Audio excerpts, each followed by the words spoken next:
मैं अपने घर के आंगन में बैठी सब्जी काट रही थी जब मैंने देखा कि मेरी जवान जहां बेटी कमरे से बाहर निकली तो अजीब तरह से लंगड़ा लंगड़ा के चल रही थी। मैंने कहा, है लड़की, यह क्या कर रही है? किस तरह से चल रही है? तो कहने लगी, इस तरह से नहीं चलूं तो और किस तरह से चलूं? आपको क्या पता मेरी हालत क्या है? कि इसकी हालत क्या है? दिन भर बिस्तर तोड़ती रहती है, पढ़ाई के नाम पर पूरा दिन कमरे में बैठी रहती है। मैं इससे घर का कोई काम भी नहीं करवाती और अब इसको ऐसा क्या हो गया कि इसकी चाल ही बदल गई। उसने मेरे सवाल का जवाब नहीं दिया और वहां से चली गई। सिर्फ उसकी चाल ही नहीं, उसकी हरकतें भी बदली बदली सी थीं। मुझे उसके चाल चलन कुछ ठीक नहीं लग रहे थे। उससे ज्यादा उसका अंदाज अजीब सा लग रहा था। ऐसा लगता था जैसे सारे समाज की सताई हुई है, सबसे ज्यादा परेशानी इसी को है। खैर, अभी यह सभी सोच रही थी कि मेरा पति कमरे से बाहर आया। मैंने कहा, आप रात को बेटियों के कमरे में सो गए थे? तो कहने लगा, हाँ, मैं उनको ट्यूशन पढ़ा रहा था। तो वहीं पर सो गया और अजीब तरह से आंगड़ाई लेने लगा। मैंने कहा, आपको जवान बेटियों के कमरे में सोने की क्या जरूरत थी? मुझे तो लगा कि आप सुबह उठकर काम धंधे पर चले गए। तो कहने लगा, नहीं, अभी काम पर जाऊंगा। वह मेरा मर्द था, मैं उसकी हरकतें पहचानती थी। अजीब तरह की हरकतें कर रहा था। ऐसे लगता था जैसे उसने बहुत अच्छी रात गुजारी है। मेरी बेटियां आजकल कुछ अजीब सी रहती थीं। एक दिन मेरे पास आई और कहने लगी कि अम्मा, तुझे क्या बताएंगे, इस घर में क्या हो रहा है? मैंने कहा, क्या मतलब?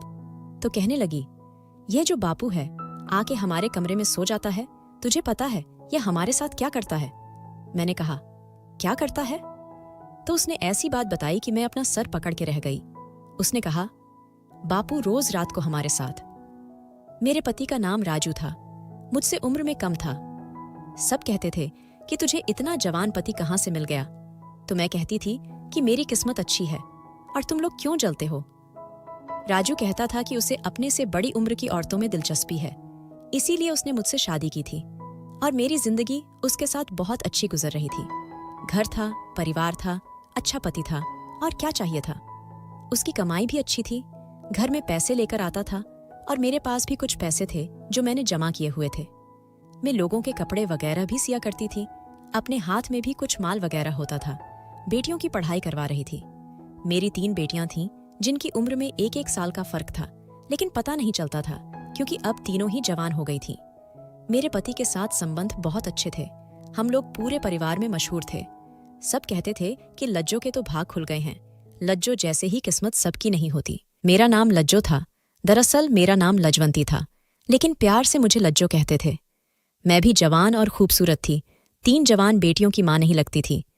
मेरी बेटियां भी मुझ पर गई थीं और बहुत ही ज्यादा सुंदर थीं। उनको देखकर मुझे बड़ी खुशी होती थी, इसलिए मैं चाहती थी वह जिंदगी में कुछ बन जाएं।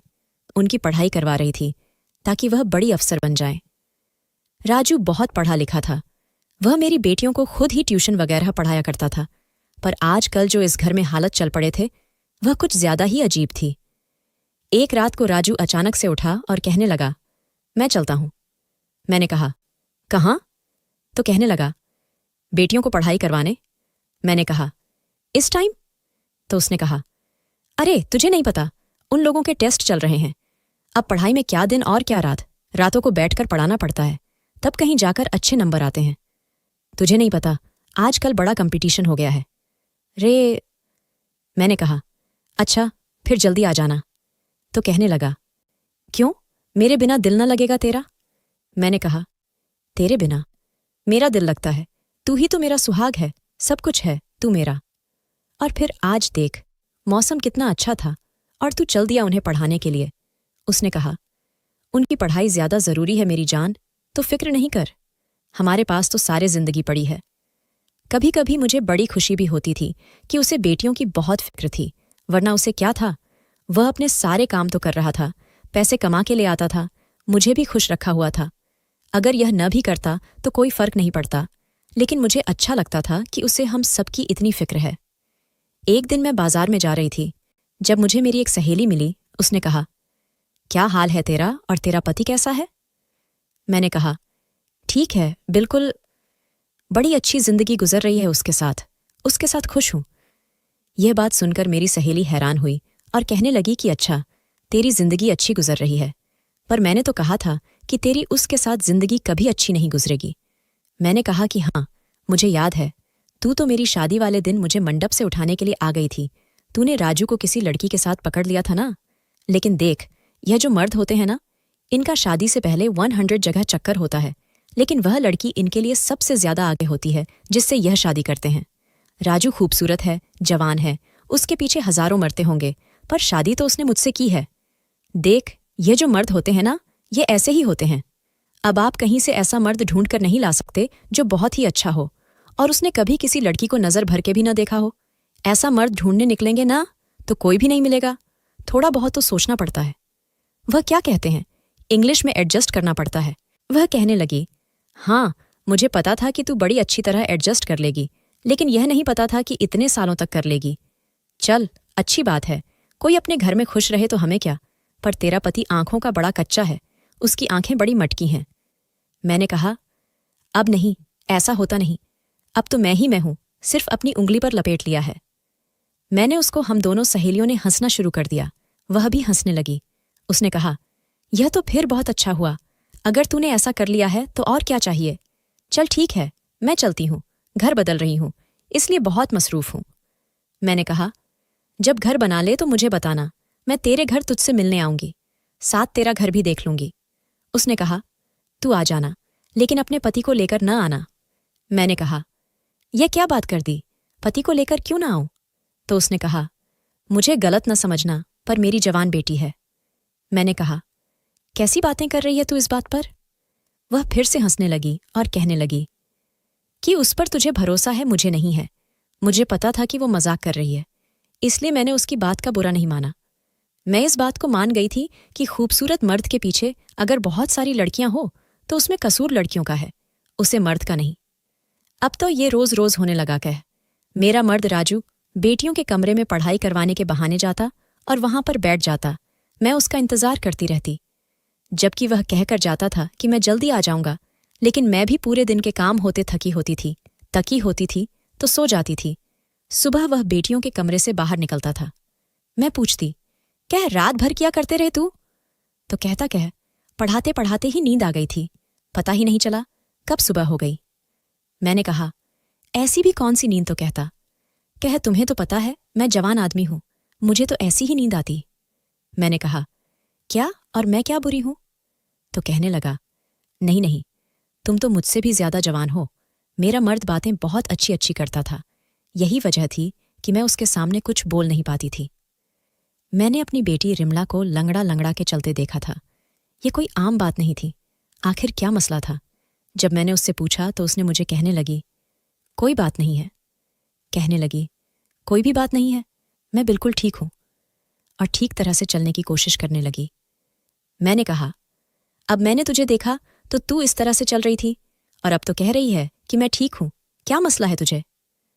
तो कहने लगी, कोई मसला नहीं है, मुझसे नजर नहीं मिला रही थी, शायद कोई बात थी जो वह छुपा रही थी। एक दिन मेरी तीनों बेटियां मेरे पास आकर बैठ गईं और कहने लगीं, है अम्मा, हमने कभी ख्याल नहीं किया, लेकिन आपने हमारे लिए बहुत कुर्बानी दी है, हमें आपसे बहुत लगाव है, आप अब हमें बहुत अच्छे लगते हैं।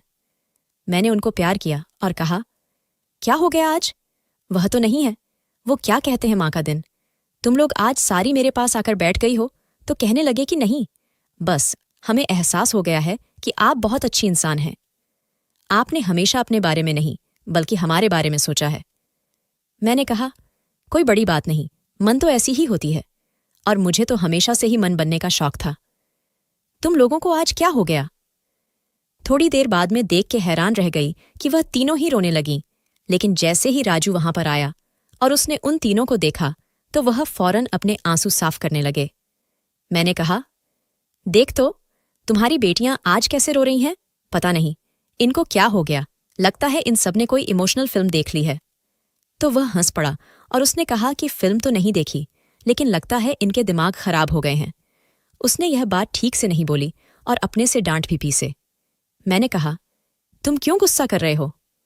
तो कहने लगा, इसलिए कि आज रिमला का जन्मदिन है और यह घर में इस तरह का महत्वपूर्ण माहौल बनाकर बैठ गई है। रिमला हैरान रह गई।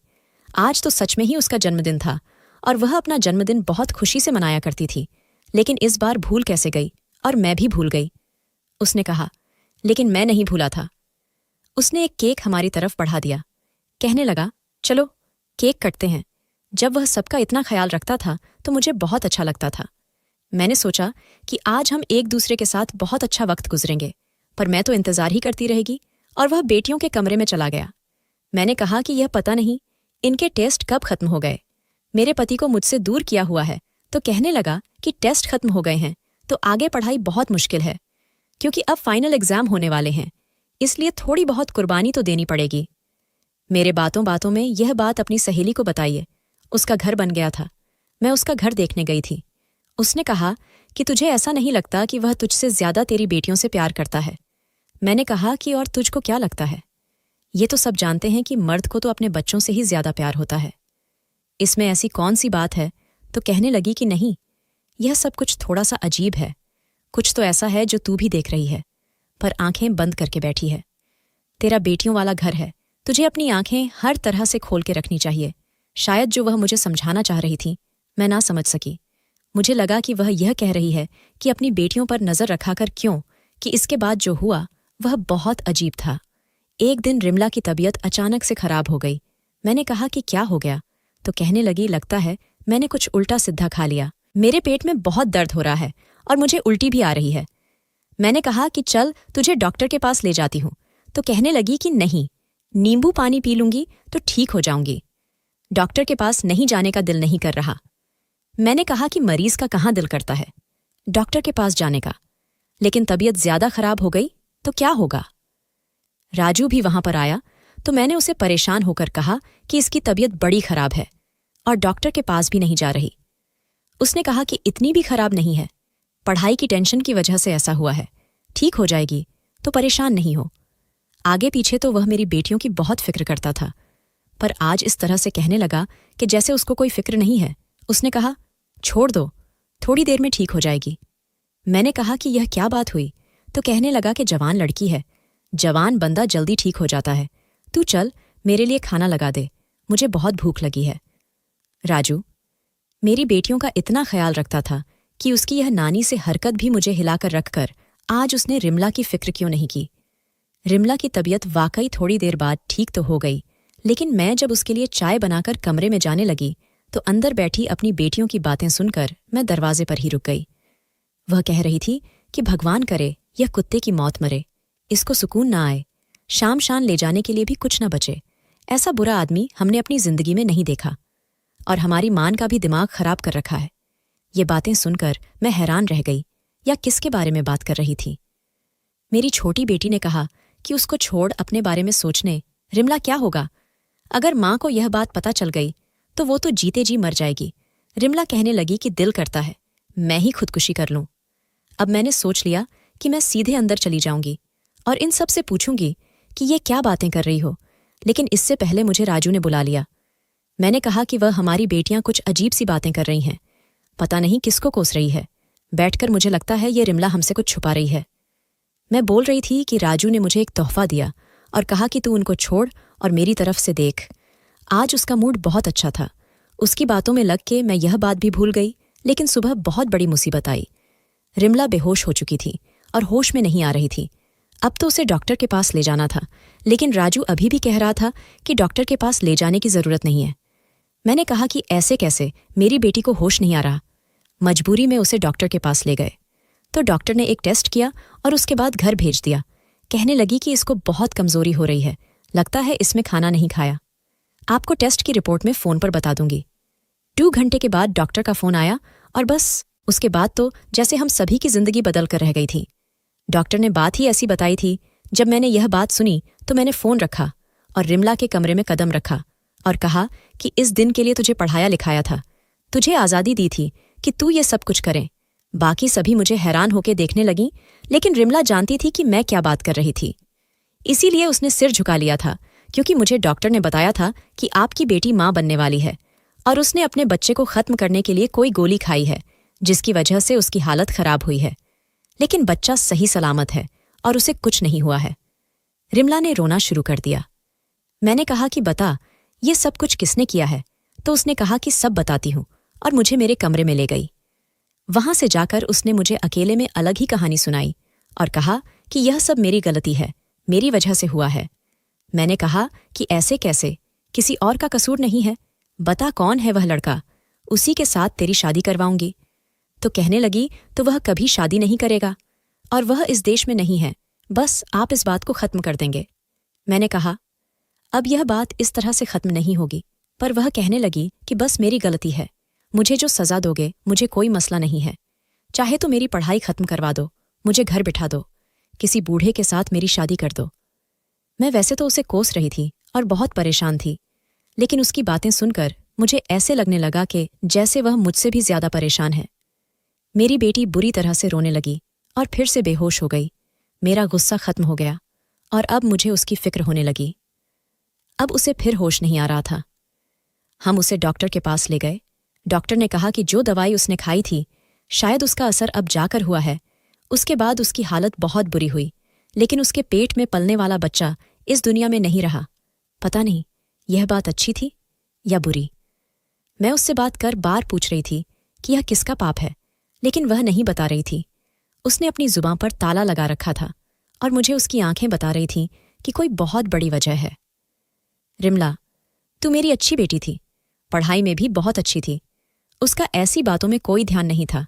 वह सबसे बड़ी थी, खूबसूरत थी, समझदार थी। फिर अचानक से वह यह सब कैसे कर सकती थी? मैं बहुत परेशान थी। जब रात हुई तो मैंने देखा कि मेरा पति मेरे कमरे में आया और आते ही मुझ पर हाथ उठाना शुरू कर दिया। मुझे बुरी तरह से मारने लगा। मैं चिल्लाने लगी, लेकिन मुझे कोई बचाने नहीं आ रहा था। वह मुझे कह रहा था, मैं तुझे नहीं छोड़ूंगा। मैं हैरान थी कि आखिर मेरी गलती क्या है, मैंने किया क्या है, लेकिन वह नहीं रुक रहा था। उसने मेरी हालत खराब कर दी और मैं अचानक से चीख मारकर उठी। तब मैंने देखा कि राजू सो रहा था और ये एक सपना था। वह भी आ गया। उसने कहा, क्या हो गया? मैंने कहा, क्या मैंने बुरा सपना देखा है? उसने कहा, तुझे अब तक इस तरह के सपने आते हैं तो इस सब के बाद भूल क्यों नहीं जाती? मैंने बताया कि जब मैं परेशान होती हूं तो मुझे ऐसे सपने आते हैं। तू भी क्या सोचता होगा ना, हमारे घर भी कैसी मुसीबत है, रिमला ने इतना बड़ा कदम कैसे उठा लिया? उसने कहा, मैं कुछ नहीं सोचता हूं, आजकल ये सब कुछ बहुत हो रहा है, बस तू भगवान का शुक्र अदा करके बात यहीं पर खत्म हो गई। उसकी हालत भी अब पहले से ठीक है और वह मामला भी खत्म हो गया, नहीं तो हम किसी को मुंह दिखाने के काबिल नहीं रहते। मैंने कहा कि अब कौन सा मुंह दिखाने के काबिल रहे हैं, पता चल जाता कि आखिर ये सब कुछ किया किसने है। उसने कहा, कह पता चल जाता तो क्या हो जाता, कोई भी अपनी गलती की जिम्मेदारी लेने को तैयार नहीं होता, लेकिन तू शुक्र करके जो होना था हो गया। अपनी बाकी की बेटियों को संभाल कर रखना होगा। मैंने कहा कि अब उसको पढ़ाएंगे नहीं, बस इस दवा परीक्षा में बैठा कर, उसके बाद सब खत्म। तो उसने कहा, नहीं नहीं, इसमें उसकी कोई गलती नहीं है। मैंने कहा, कह तुम्हें उसकी इतनी फिक्र क्यों है? तो वह कहने लगा कि फिक्र नहीं करूं तो क्या करूं। मैं अपनी खुशी सहेली के घर गई और परेशानी में उसको सब कुछ बता दिया। वह थोड़ी सी उलटी सी की बातें जरूर करती थी, लेकिन थी तो मेरी अच्छी सहेली, बहनों जैसी थी। उसने कहा, मैं तुझे पहले ही कह रही हूं कि मसला बाहर नहीं, तेरे घर के अंदर ही है। मैंने कहा, कह तू क्या कहना चाहती है, मुझे खुलकर बता दे। उसने कहा, मैंने खुलकर कुछ नहीं बताना, लेकिन तुझे खुद ये सब कुछ समझना होगा। देख, तेरे घर में कौन है, तेरी बेटियां कहाँ जाती हैं, उनके कमरे में कौन आता जाता है, कौन है ऐसा जो उनके साथ यह सब कुछ कर सकता है। तुझे बहुत बारीकी से हर बात के बारे में सोचना पड़ेगा, तब जाकर तू यह पता कर पाएगी कि यह सब कुछ किसने किया है। नहीं तो इसी तरह सोच सोच कर ही पागल हो जाएगी, लेकिन मिलेगा कुछ नहीं। वह ठीक कह रही थी। कोई तो ऐसी बात थी जिसको मैंने देख नहीं रही थी। मैं आजकल बहुत परेशान थी। जब मैं एक दिन राजू को किसी से फोन पर बात करते हुए सुना, वह कह रहा था, मैं तो स्वर्ग में रहता हूं, मेरे साथ बहुत अच्छा हो रहा है, मेरे आसपास तो परियां ही परियां हैं। इस बात पर वह हंसने लगा। एक तरफ हमारे घर में इतना बड़ा तूफान आया था कि अभी तक कोई भी नॉर्मल नहीं हो पाया, तो दूसरी तरफ यह इतना खुश होकर कैसे बातें कर रहा था। कहने लगा, औरत बड़ी झाली होती है तो कोई है ही नहीं, और मेरी वाली से बड़ी पागल तो कोई है ही नहीं। मैं अचानक से कमरे के अंदर चली गई तो उसने फोन बंद कर दिया। मैंने कहा, किससे बात कर रहे थे? तो कहने लगा, वह मेरी मौसी है ना, गोरखपुर वाली, उससे बात कर रहा था। मैंने कहा, आज उसको तेरी याद कैसे आ गई? तो कहने लगा, बस आ गई होगी। याद साफ पता चल रहा था कि वह झूठ बोल रहा था, और कोई बहुत बड़ा झूठ बोल रहा था। उसके दिमाग में इतना कुछ चल रहा था कि उसको यह पता ही नहीं चला कि वह अपनी रिश्तेदार के बारे में मुझे यह कह रहा है कि वह जिंदा है, जबकि वह तो मर चुकी थी। मुझे अचानक से मेरी सहेली की बातें समझ आने लगीं। वह इशारा किस तरफ कर रही थी? अब मुझे समझ आ गया। राजू ही तो था जो मेरी बेटियों के कमरे में जाता था और मैं बेफिक्र होकर सो जाती थी। अब मेरे पास एक ही रास्ता था। अगर राजू से सवाल करती तो वह झूठ ही बोलना था। मुझे यह जानने के लिए एक बढ़िया से प्लान की जरूरत थी कि वह कमरे में क्या करता था, और मेरे दिमाग में प्लान आ चुका था। मैंने सोच लिया था कि मैं चुपके से अपनी बेटियों के कमरे में छुप जाऊंगी। सुबह मैंने उनके कमरे में एक अलग से अलमारी रखवा दी। वह कहने लगी, क्या अम्मा, इस अलमारी को यहां क्यों रख रही हो?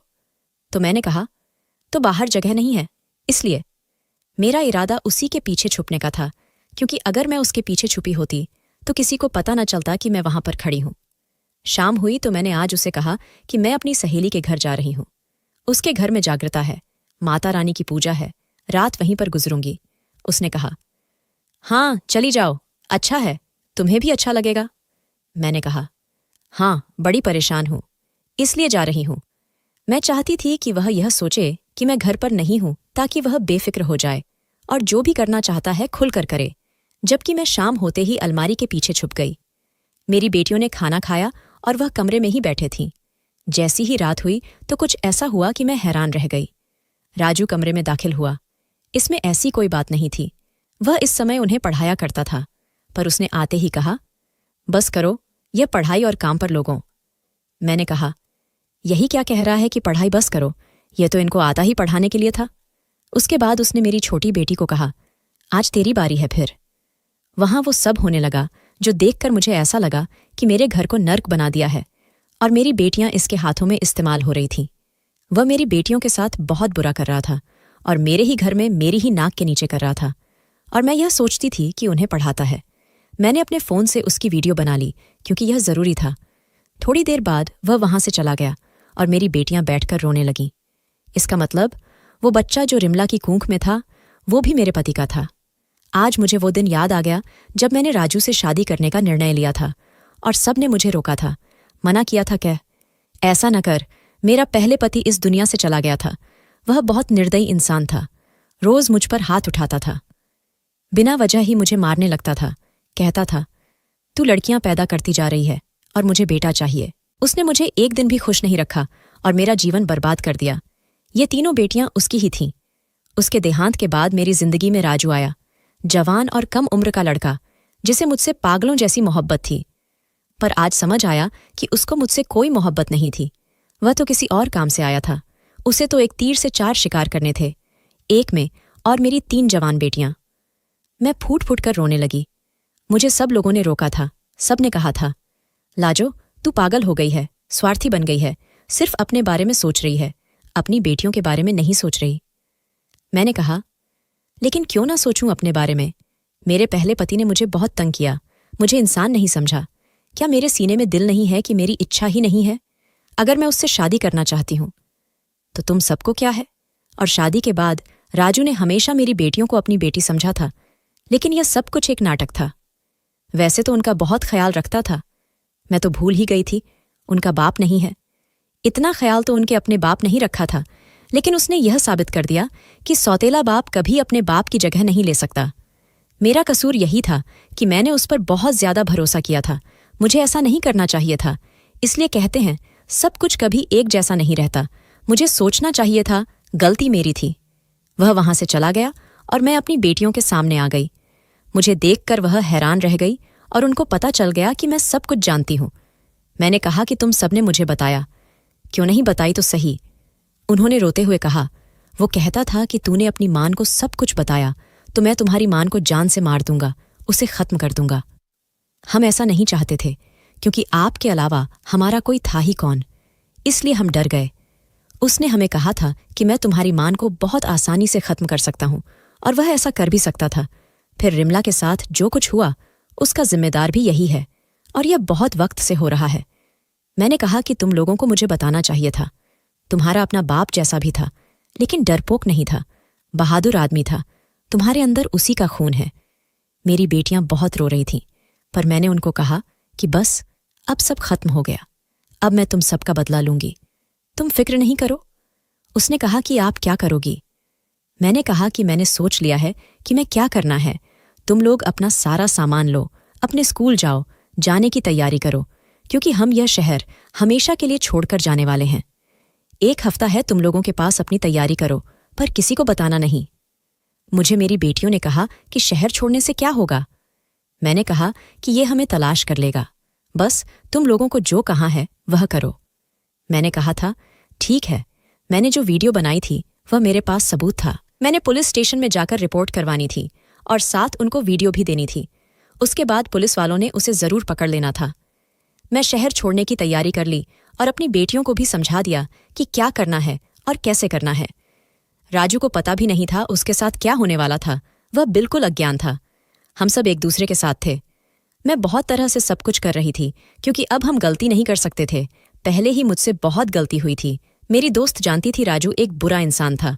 जब हमारे फेरे होने लगे थे तो उसने मुझे बताया था कि अभी भी तेरे पास वक्त है, पर एक वक्त में पागल हो चुकी थी, क्योंकि मुझे कभी मोहब्बत मिली ही नहीं थी। इसलिए जब इसने मुझे कहा था कि मुझको हमेशा खुश रखेगा तो मैंने यकीन कर लिया, क्योंकि मुझसे बहुत मोहब्बत करता है।